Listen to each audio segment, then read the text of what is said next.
நாம் இப்போ இருக்கக்கூடிய இடம் பனகுடி பக்கத்தில் திருக்குறுங்குடின்ன ஊரில் நம்பிராயர் திருக்கோயிலில் இருக்கிறோம். இது ஒரு பெருமாள் டெம்பிள். இந்த பெருமாள் டெம்பிளில் என்ட்ரன்ஸில் பார்த்துட்ருக்கோம். என்ட்ரன்ஸ் மட்டுமே 30லேருந்து 40 அடி ஹைட்டு. அந்த கதவை பாருங்கள் எவ்வளவு பெருசுன்ட்டு.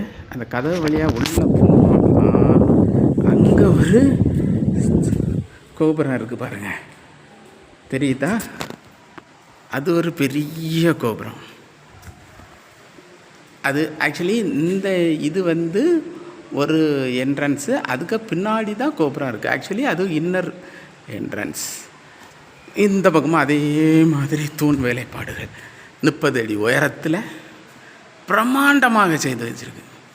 பிரம்மாண்டம்னா அப்படி ஒரு பிரம்மாண்டம். இந்த பாருங்கள், இந்த கல்லை பாருங்கள், இந்த தூண் 30 அடி ஹைட்டில் ஒரே கல், எதுலேயுமே ஜாயிண்ட் இல்லை பாருங்கள், எதுலேயுமே ஜாயிண்ட்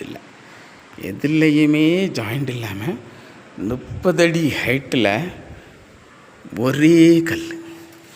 அதில் மேலே 2 பேர் தாங்கி பிடிச்சிட்ருக்காங்க.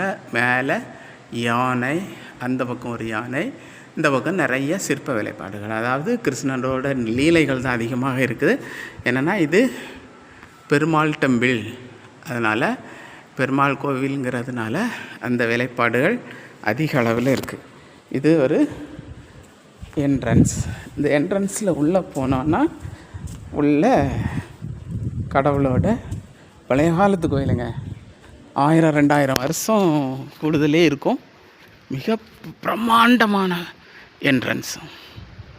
கோபுரம் உள்ளே மட்டும்தான் கோபுரம் இருக்குங்க, உள்ளே மட்டும்தான் கோபுரம் இருக்குது. அப்படியே உள்ளே சுற்றி பார்த்தோன்னா இங்கே ஒரு பெரிய பிரம்மாண்டது, அங்கே ஒரு யானை வேறு இருக்குது. யானை தெரியுதா? யானையே கிட்டத்தட்ட 12 அடி ஹைட் இருக்கும்னு நினைக்கிறேன். பெரிய கோபுரம். கீழே பார்த்தோன்னா அப்படியே யானை, அவ்வளவு வேலைப்பாடு, ஒவ்வொரு விதத்தில் செதுக்கி வச்சுருக்குங்க.